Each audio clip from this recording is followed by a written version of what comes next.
Hello everyone, কেমন আছো সবাই? আশা করি ভালো আছো। সন্ধে তো প্রায় হয়েই গেল, তাই সন্ধে সন্ধে চলে এলাম রান্নাঘরে কিছু বানিয়ে নেওয়ার জন্য। আজকে সন্ধ্যেতে বানাচ্ছি বেগুনি, তাই এখানে বেগুনটাকে কেটে নিয়েছি। তারপর এখানে কিছুটা পরিমাণ বেসন নিয়ে নিচ্ছি। দেন এক এক করে এতে একটু একটু মশলা দিয়ে দেবো, যেমন লবণ, হলদি গুঁড়ো, আর এখানে একটু মিট মশলা দিয়ে দিয়েছি স্বাদ করার জন্য। তারপর বেসনটাকে ভালো করে মাখিয়ে ফেলবো, তারপর জল দিয়ে ভালো করে একটা ব্যাটার করে নেব, ঠিক এভাবে। তারপর গ্যাসে কড়াইটা বসিয়ে তার উপরে দিয়ে দিলাম তেল। তারপর এক এক করে বেগুনটাকে ছুঁড়ে মেরে দিলাম বেসনের ওপরে। তারপর এপাশ ওপাশ ধপাস করে ছেড়ে দিলাম তেলের ওপরে। এইভাবেই সবগুলোকে ছেড়ে দেব আর ভালো করে সবগুলোকে এপাশ ওপাশ করে ভেজে তুলে নেব। তারপর ওই বেঁচে থাকা তেলের ওপরে পাঁপড়টাকে টুকরো টুকরো করে ফেলে দিয়ে ভেজে নিয়ে তুলে নিলাম। আর এদিকে চাটাও বসিয়ে দিয়েছি। দেখো দেখো, দেখতে দেখতে চাটাও হয়ে গেল। তারপর এক এক করে কাপে সাজিয়ে নিচ্ছি। তারপর গুছিয়ে নিয়ে চলে এলাম নিচে।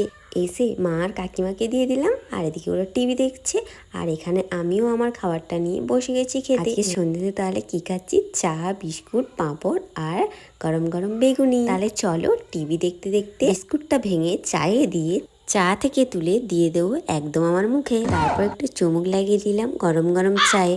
চাটা শেষ করে মুখে দিয়ে দিলাম গরম গরম বেগুনি। চলো তাহলে বেগুনিটা খেতে থাকি। আজকের ভিডিওটা এই পর্যন্তই রাখি।